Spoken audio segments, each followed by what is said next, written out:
Bonjour à toutes, bonjour à tous. Bienvenue dans ce nouveau numéro des Rendez-vous de la géopolitique où j'ai le plaisir de retrouver Fabrice Ravel. Nous allons aborder aujourd'hui un aspect, une dimension de la géopolitique qui a été largement occultée depuis 1945 jusqu'à nos jours, c'est le facteur militaire. Nous allons aujourd'hui chercher à comprendre le facteur militaire au XXIe siècle.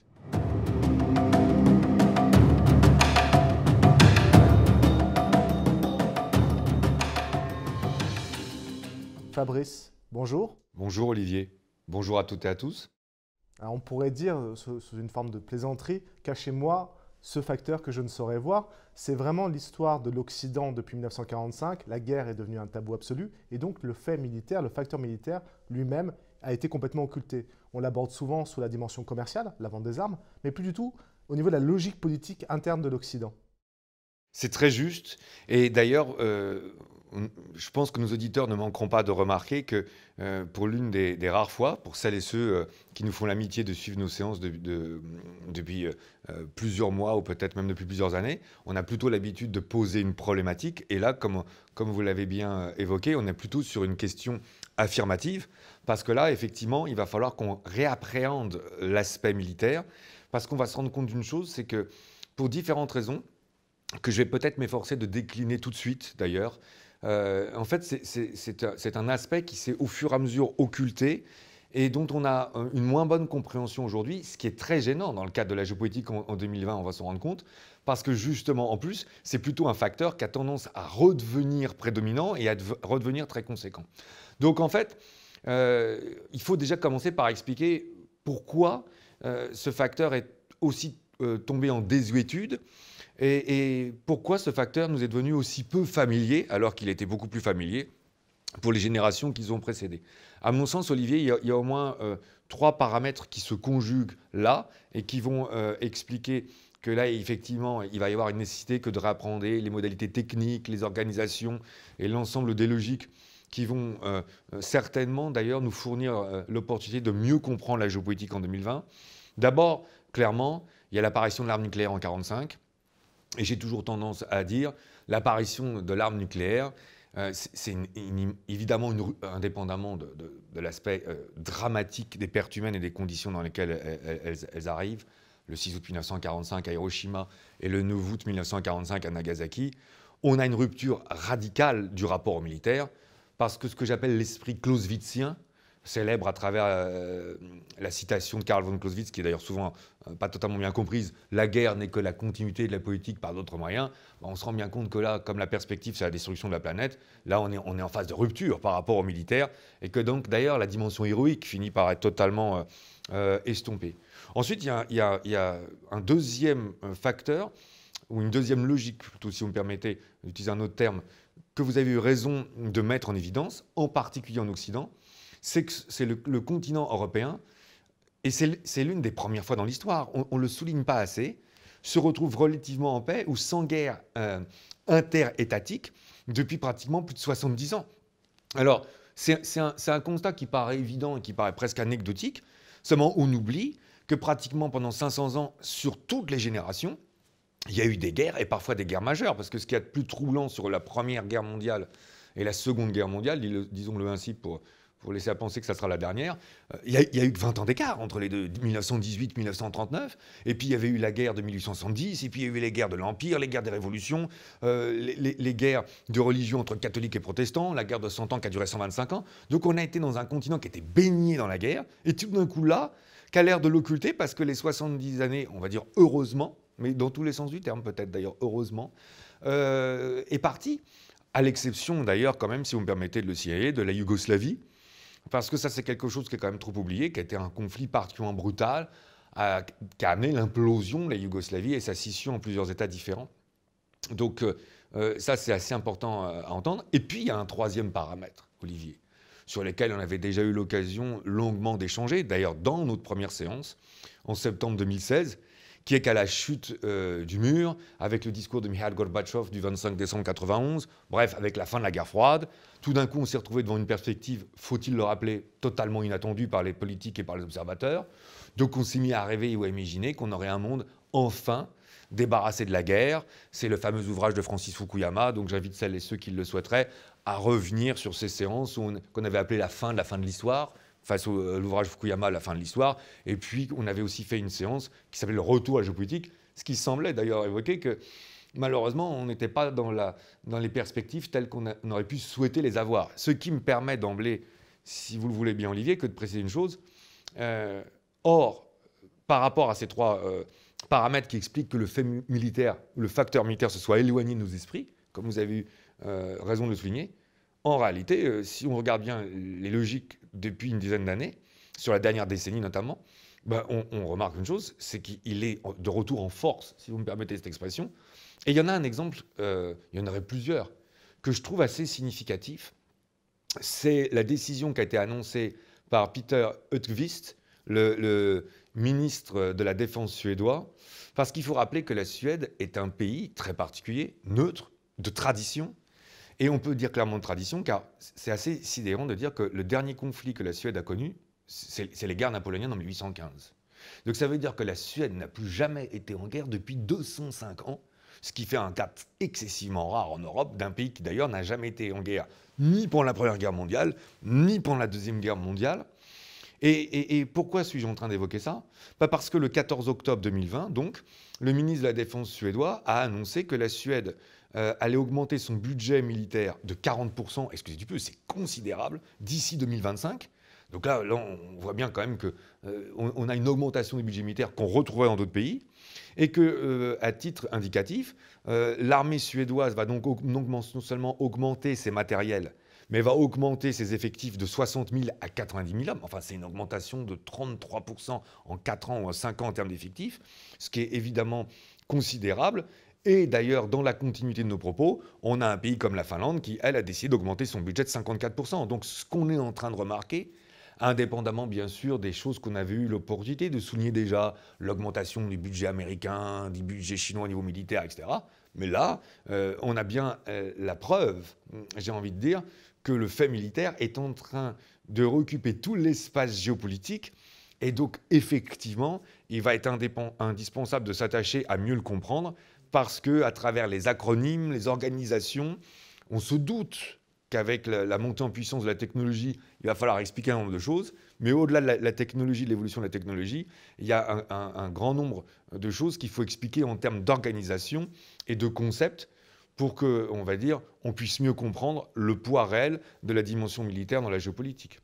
Oui, il va falloir s'attacher à ce que recouvre justement ce fait militaire. En sociologie, on a une sorte de méfiance spontanée à l'égard des termes génériques comme l'État, la France, l'armée. C'est-à-dire que ça ne recouvre rien. Il faudrait voir comment se compose, comment se décompose ce terme et quelles sont les forces qui sont en présence, quelles sont les composantes qui sont au sein de l'armée, en fonction évidemment de la technique, des armes, mais aussi des concepts qui sont mobilisés.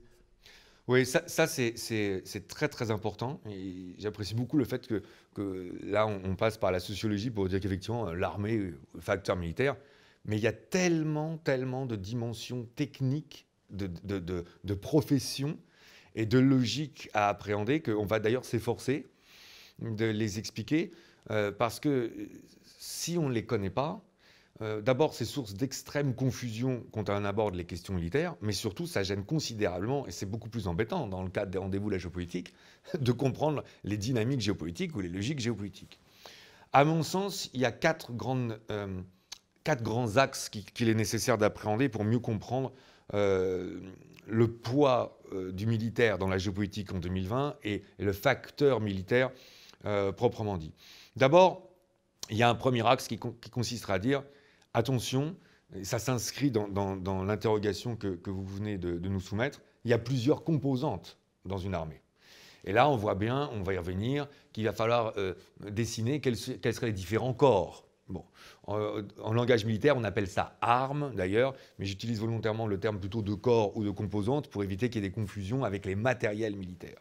Alors justement, il y a un deuxième axe qui serait plutôt sur les matériels militaires, parce que là, justement, depuis 1945, il y a une différence qui est fondamentale à mettre en place entre des armements qui seraient classiques, pour reprendre le terme qu'on va utiliser assez vite, conventionnels dans le jargon militaire, et puis des armes qui seraient non conventionnelles et dans lesquelles on voit bien spontanément qu'on serait amené à classer l'arme nucléaire. Et justement, le troisième axe s'inscrit spontanément dans ce qu'on est en train de dire, Parce que, alors en plus, dans l'armement militaire, et ça va être capital à comprendre, il y a plusieurs dimensions. C'est ce qu'on appelle la triade stratégique, Olivier. Et là, on va se rendre compte qu'il va falloir évoquer les termes de vecteurs, c'est-à-dire en fait de véhicules, ou pour prendre un terme plus technique ou plus adapté au niveau de la communication ou du vocabulaire militaire, ce qu'on appelle les lanceurs, c'est-à-dire qu'il y a différents types de lanceurs qui ont d'ailleurs des qualités et des défauts. Et donc, ce qui est intéressant d'ailleurs de voir en perspective, c'est quelles sont les armées qui les auraient, le cas échéant, et quelles sont celles qui les ont toutes. Et puis enfin, une fois qu'on a décliné tout ça, et encore une fois, on s'efforcera de le faire de façon simple, il faudra expliquer quelles sont les différentes hypothèses ou les différents échelons. Et là, de l'utilisation de l'outil militaire ou du facteur militaire. Parce qu'on voit bien que là, on va être sur une panoplie, si vous me permettez cette expression, d'armement très très large et très varié, et que donc, évidemment, il n'est pas possible de dire que face à une difficulté ou à un danger, spontanément, on aurait recours à l'arme nucléaire. Donc là, je serais amené à expliquer, sans tomber dans ce qu'on appelle des différentes doctrines, parce qu'en plus, il y a des pays qui ont des doctrines nucléaires. Je ne sais pas si vous voyez déjà l'ensemble des termes qu'on est en train de mettre en avant, l'ensemble des doctrines nucléaires qui peuvent être différentes selon les pays. Mais il y avait quelque chose qui avait été mis en place dans les années 60 sur lequel on va revenir avec une sorte d'escalade ou de différents échelons, mais on va essayer de le moderniser ou de se le réapproprier en 2020. Donc si vous le voulez bien, ce que je vais m'efforcer de faire, c'est de réappréhender ces 4 axes pour que d'ailleurs la suite de notre séance soit plus compréhensible. Bon, le premier axe est peut-être le plus facile à comprendre spontanément. On a trois grandes composantes traditionnelles. On verra par la suite s'il est nécessaire de les compléter. Et ces 3 grandes composantes, c'est l'armée de terre, c'est la marine, Olivier, et c'est l'armée de l'air. Voilà, donc là on comprend bien que d'ailleurs une armée efficace se doit d'amalgamer ou d'intégrer dans une opération ces trois armes, comme on dit d'un point de vue militaire. C'est peut-être d'ailleurs un peu plus compliqué que spontanément ça n'y paraît, parce que si vous prenez par exemple les porte-avions, parfois on voit souvent parmi les observateurs même les plus aguerris, des confusions, parce qu'un porte-avions, alors c'est plutôt la composante maritime ou c'est plutôt la composante aérienne, et c'est pas une question neutre, parce que par le passé, quand la marine est amenée à se développer, et puis que donc l'aviation est amenée à se développer, la question, d'ailleurs, c'était à un moment au début du XXe siècle, on voit bien que l'armée de terre ne voulait pas du tout qu'il y ait une autre composante qui se dégage parce qu'elle voulait continuer à maîtriser l'aviation. Donc il y a eu des débats à la fois budgétaires et politiques d'ailleurs. Et puis dans l'Allemagne des années 30, pour d'autres raisons qui seraient plus politiques ou idéologiques, la volonté n'a pas été de mettre en place une aéronavale, parce que pour dire comment les choses, Hermann Göring, qui était membre du parti nazi, ne voulait pas du tout perdre du pouvoir ou de la puissance par rapport, on va dire, à une marine qui était plus traditionnelle, sans vouloir rentrer dans les détails, et qui aurait des porte-avions. Donc en plus, on a un certain nombre de sous-composantes, si vous me permettez, qui prêtent à discussion. Et d'ailleurs, en 2020, pour nous projeter sur des choses plus modernes, les hélicoptères d'appui, d'attaque au sol, sont plutôt liés, notamment dans l'armée française, à l'armée de terre, qu'à la composante aérienne. Donc on voit déjà là un certain nombre de logiques. Ça m'amène sur le deuxième axe. Là, il y a quelque chose qui est fondamental à intégrer dans le facteur militaire en 2020, c'est qu'on a ce qu'on appelle les armes dites conventionnelles, classiques, des munitions. Si vous me permettez, j'espère que les puristes m'excuseront d'extrapoler un terme pour essayer d'être le plus clair possible, les munitions ou les sous-munitions dites classiques, et puis évidemment les munitions ou les sous-munitions dites non classiques, et on pense au nucléaire. Alors évidemment ça va plus loin que des munitions, mais c'est pour schématiser, mais il y a aussi toute la dimension chimique, biologique et bactériologique, parce qu'il ne faut quand même pas oublier ça. J'ai envie de dire malheureusement avec le temps, on pourrait considérer que l'être humain a de plus en plus développé la capacité à se détruire. Donc ça c'est important parce que ça montre bien qu'il va y avoir au moins 2 logiques centrales ou stratégies telles que les armées vont pouvoir les déployer. Ce qui nous amène peut-être à l'axe le plus difficile à appréhender, qui est la triade stratégique. De quoi s'agit-il ? En fait, pour utiliser une arme nucléaire, si tant est que ça soit spontanément aisé même à dire, il y a 3 possibilités. Il y a ce qu'on appelle les vecteurs, ça c'est vraiment le terme militaire, c'est-à-dire le moyen ou le véhicule, là aussi pour prendre un terme peut-être plus commun, qui permettra de transporter l'arme nucléaire. Or, des véhicules ou des vecteurs, il y en a 3. Il y a d'abord ce qu'on appelle les missiles intercontinentaux balistiques, ce qu'on appelle des missiles sol-sol ou silo-sol. Pourquoi silo-sol? Parce que c'est des missiles qui sont engoncés dans des silos sur des bases terrestres, et dont on voit bien que le départ, c'est terrestre des silos, et que la cible est terrestre. Ce qu'on appelle des ICBM dans le logage OTAN anglo-saxon, en acronyme anglo-saxon, les plus utilisés, Intercontinental Ballistic Missile, dont on peut d'emblée préciser qu'aujourd'hui, ils sont plus tombés en désuétude parce qu'on en voit bien la fragilité qui est inhérente au fait qu'ils sont en position fixe et que donc l'adversaire peut les cibler assez aisément. C'était d'ailleurs le cas des plateaux d'Albion ou des missiles du plateau d'Albion en France, composante que la France a abandonnée. Et puis après, il y a le deuxième côté ou le deuxième aspect de la triade, c'est les missiles mer-sol propulsés par les sous-marins nucléaires. Donc SLBM, Submarine Launcher Ballistic Missile. Donc on voit bien l'idée. Et là, ça devient très intéressant parce que ça nous amène plus loin dans le concept des stratégies nucléaires, à savoir que c'est l'arme de rétorsion par excellence. Pourquoi, Olivier? Parce que là, on imagine aisément des sous-marins qui sont tapis dans les profondeurs les plus importantes des océans, qui sont disséminés sur les mers. Et donc, en gros, l'idée consiste à dire, tu peux totalement me détruire. Dans le jargon militaire, on dit vitrifier. Bon, donc c'est quand même un terme qui est assez pudique pour dire que le pays est totalement anéanti. Il faut dire clairement les choses. Et c'est les hypothèses qu'on retrouve dans Terminator, des films, c'est l'apocalypse nucléaire. Mais là, l'idée, c'est l'équilibre de la terreur, Olivier. La guerre ne va pas être déclenchée parce que vous ne pouvez pas gagner. En fait, la seule chose qui est promise aux vainqueurs, c'est pas la victoire, c'est l'annihilation totale de par la composante maritime, dont on voit bien que d'ailleurs elle est très très importante. Et puis il y a une troisième composante qui serait les bombardiers stratégiques à long rayon d'action. Et là, ce qui est assez intéressant à préciser à cette occasion, c'est qu'on considère chez les militaires que c'est la dimension la plus intéressante parce que la plus souple. Parce qu'on voit bien que c'est quand même beaucoup plus facile, le cas échéant, même si ce serait selon des protocoles assez compliqués dans lesquels on n'a pas l'opportunité de rentrer ou de développer, de rappeler un bombardier le cas échéant, dire non, finalement, on fait marche arrière, ce qui est évidemment beaucoup plus difficile avec un missile qu'on envoie et qui est censé atteindre sa cible dans les 2 minutes. Donc là, on voit bien que déjà, on est en train de rentrer dans des perspectives qui nécessitent de maîtriser tous les concepts. Et ça m'amène en dernier lieu à un 4e axe, parce qu'il est hors de question d'envisager. Et c'est peut-être là où le grand public parfois a le plus de mal à intégrer le facteur militaire en 2020, parce qu'on dit souvent, bon, on a des armes nucléaires, donc il n'y a plus d'efforts militaires qui sont nécessaires.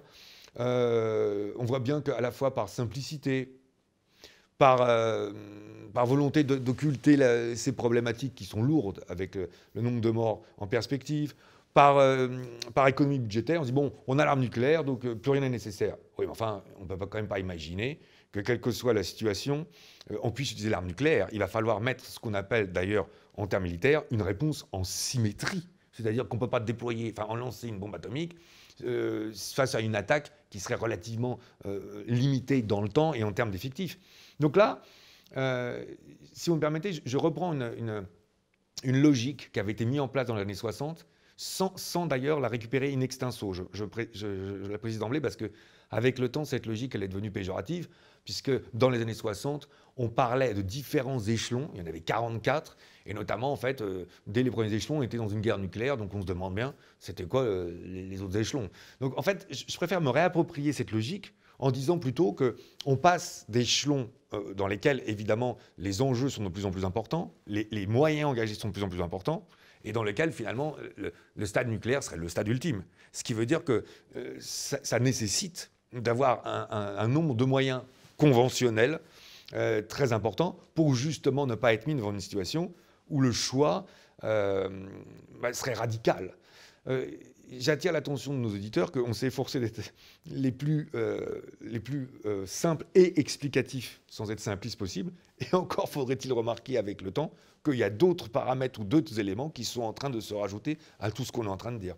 Oui, comme vous l'avez souligné, Fabrice, la dimension nucléaire a pendant longtemps pris le dessus. Pourtant, les progrès, les innovations technologiques, les avancées ont continué et elles ont ajouté de nouvelles composantes à la dimension et aux facteurs militaires qui sont des enjeux considérables pour le 21e siècle. J'en relève deux qui sont des enjeux actuels, c'est la dimension spatiale et la dimension cyber-électronique. Qu'est-ce que vous pouvez nous en dire?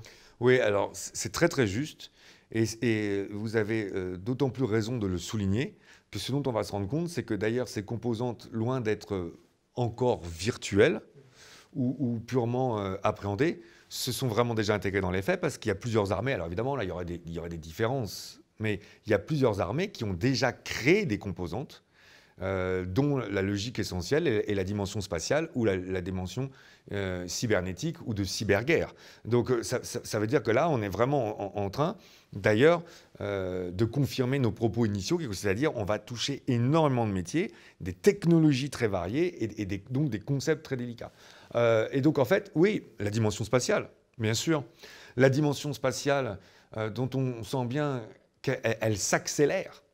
Et qu'évidemment, elle est symbolisée par l'envoi du Spoutnik en 1957, le célèbre bip qui a frappé de stupeur d'ailleurs, parce qu'on dit, tiens, c'est une nouvelle dimension qui apparaît, avec bien sûr, on a marché sur la Lune, et puis les navettes américaines. Et ce qui est assez intéressant, c'est qu'on voit bien que ce n'est pas quelque chose qui est totalement nouveau, puisque dans la fin de la guerre froide, il y avait bien la lutte de la conquête spatiale, et on voyait bien spontanément les logiques qui étaient relatives aux satellites, qui permettaient d'observer l'adversaire. Donc ça permettait d'accumuler les informations qu'on n'avait pas avant. Mais en fait, ce qui est assez intéressant, Olivier, c'est que ça va au-delà de ça maintenant, avec l'accélération de la technologie. Ce n'est pas juste une façon que de filmer ou de photographier. C'est aussi les satellites et l'ensemble des composantes spatiales, une façon de maîtriser sa communication avec l'ensemble des technologies qui sont à notre disposition et des programmes informatiques. On voit bien la nécessité que de passer par des logiques satellitaires. Donc on a vraiment là une dimension qui s'accroît considérablement. Et puis alors, avec l'informatique, on a l'ensemble des logiques cybernétiques qui sont très, très, très importantes. On appelle ça d'ailleurs même l'hypothèse de cyberguerre. Et là, on n'est pas du tout dans de la fiction, puisqu'on en avait déjà un exemple, l'exemple le plus connu, très, très frappant, qu'on avait évoqué aussi dans une de nos séances précédentes.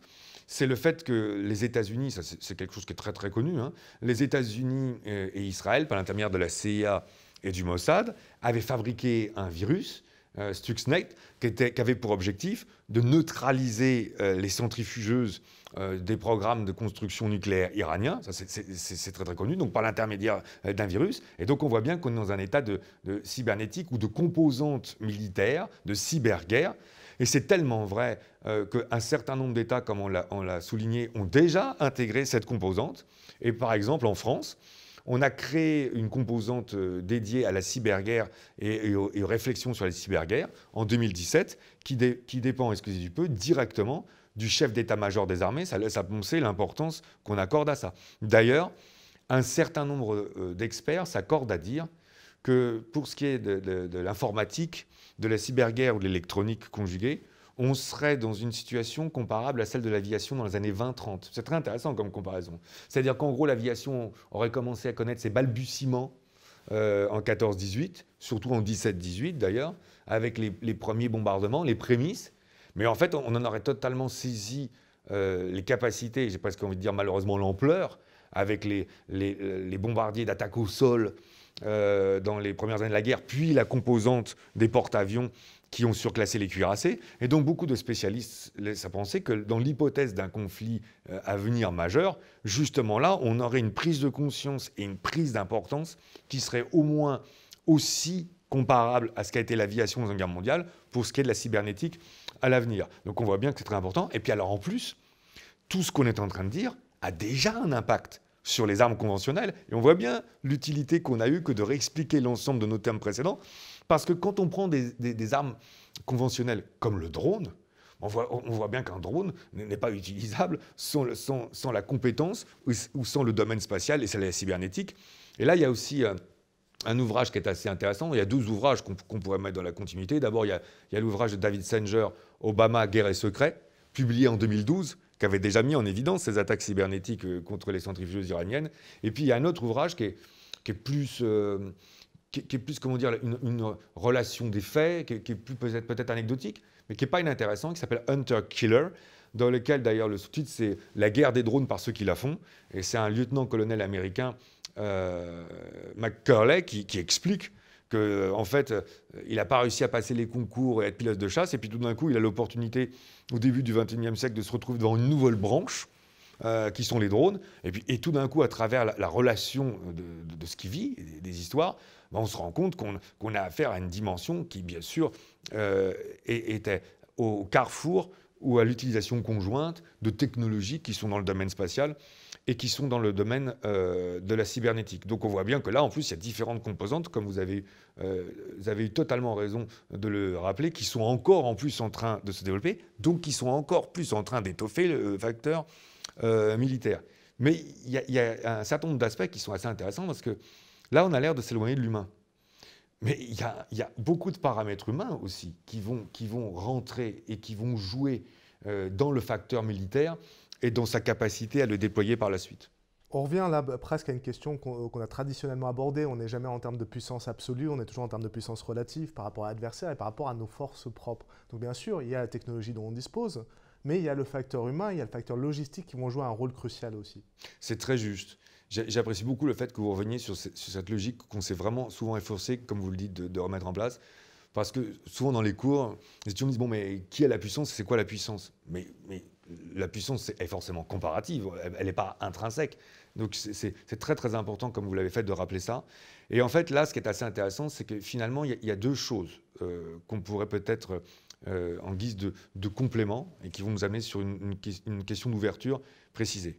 D'abord, il y a le degré de disponibilité des matériels. Parce que ça, c'est quelque chose qui est toujours... On prend les rapports, on voit bien d'ailleurs, on imagine, donc sur des bureaux, peut-être un peu lambrissés en bois, on prend les rapports, puis on commence à décliner, bon alors il y a combien de quantités de matériel, de munitions, d'obus, etc. D'accord, mais quel est l'état réel? Et là, je pense que si certains militaires nous font l'amitié de nous écouter, ils seront sensibles à ce qu'on est en train de dire, parce que c'est trop sous-estimé dans l'importance du budget. Quel est l'état des pièces de rechange, du matériel de rechange, des munitions à disposition? Mais ça va au-delà de ça. Et là, il y a une armée qui est en difficulté par rapport à ça. Il y a une étude qui l'a mis en avant, c'est l'armée allemande en 2020, la Bundeswehr. Parce qu'en gros, on considère qu'ils sont à moins de 30-25% de possibilités d'utiliser leur matériel. Parce qu'en fait, il y a un tel manque de pièces de rechange en termes de logistique, que finalement, on se rend compte que par rapport aux avions, par rapport aux chars, ils sont dans la capacité d'en utiliser aujourd'hui 1 sur 4 ou 1 sur 5. Et on voit bien là, la dévalorisation, la dimension militaire, ou la perspective dont on pensait qu'elle était moins importante. Et il y a un paramètre qui est lié à ce qu'on est en train de dire, le paramètre le plus humain, parce qu'il y a le degré de disponibilité, mais il y a le degré d'efficience, d'efficacité, qui est lié au degré d'entraînement. Parce que des militaires, pour pouvoir être efficaces ou pour pouvoir être craints, c'est-à-dire qu'en réalité, peut-être que d'ailleurs, pour assurer ceux que nos propos inquiéteraient, une armée est paradoxalement peut-être la plus efficace quand elle est tellement crainte que finalement plus personne n'ose l'affronter.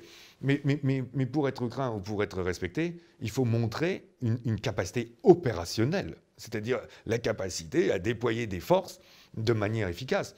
Et là, on a d'abord des questions d'entraînement, c'est très très important me semble-t-il, et là aussi c'est des questions de budget, c'est-à-dire est-ce qu'on peut mettre en place des manœuvres, d'ailleurs dans lesquelles les autres pays observent, qu'est-ce que vous mettez en place comme manœuvre, quelle est votre capacité à déployer un certain nombre de nouveaux matériels, d'habituer vos soldats à les utiliser d'ailleurs, c'est quand même pas neutre. Et puis après, il y a aussi l'entraînement sur des théâtres d'opération, pour dire clairement les choses, c'est-à-dire en guerre réelle.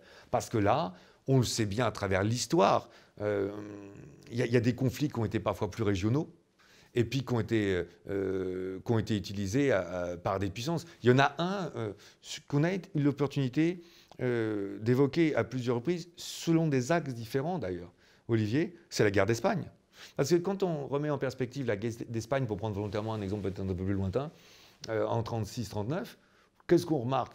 Que les Russes envoient du matériel qui va être testé, que les Italiens envoient des troupes et que l'Allemagne envoie donc des troupes aussi, la Légion Condor, dont les effectifs d'ailleurs, contrairement à ce qu'on dit souvent, sont assez réduits, 6 000, 7 000 hommes, mais dont on voit bien que l'intérêt pour la Wehrmacht consiste à dire, bon, qu'est-ce qu'on peut tester, qu'est-ce qu'on teste, est-ce que ça marche pas, ça paraît assez fou de dire ça, mais malheureusement, c'est très juste. Et sur des périodes plus contemporaines, on voit bien qu'un certain nombre d'armées, sur les théâtres, comme on dit d'ailleurs dans le jargon militaire, libyens, syriens ou irakiens, essayent des nouveaux logiques, à la fois des armes, mais des tactiques et la combinaison entre toutes ces armes.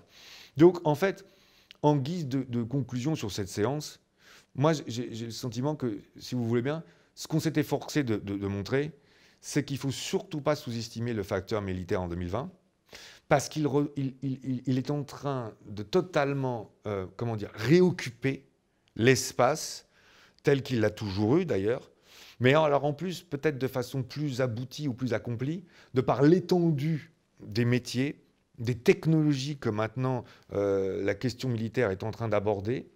Et en fait, ce qui me semble intéressant en guise de prospective, et peut-être de sujets futurs ou de séances futures à traiter, c'est que quand on a bien intégré l'ensemble de ces aspects dans un premier temps, alors ça devient intéressant pour nous en géopolitique, parce qu'on est peut-être plus en situation que d'estimer quelles peuvent être les armées les plus efficaces ou les plus opérationnelles, ou qui ont été le plus capables non seulement de se moderniser, mais d'intégrer l'ensemble des composantes qu'on a développées, l'ensemble des technologies et l'ensemble des aspects.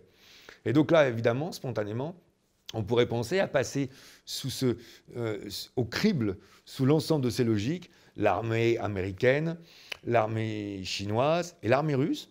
Peut-être que ce qui serait ainsi intéressant, c'est de regarder les armées européennes, et je pense en particulier l'armée française, parce qu'une telle étude ne manquerait pas, à mon avis, de nous révéler un certain nombre de surprises sur l'armée française qui seraient certainement intéressantes à mettre en avant ou à mettre en exergue. Bien Fabrice, je propose de vous prendre au mot et de consacrer une prochaine séance à appliquer la grille de lecture que nous avons ici élaborée à des cas présents, la Chine, les États-Unis, l'Europe, la France. Je vous prends au mot. Bien volontiers, Olivier. Nous sommes donc arrivés au terme de ce nouveau numéro des Rendez-vous de la géopolitique. Merci à toutes, merci à tous de nous avoir suivis.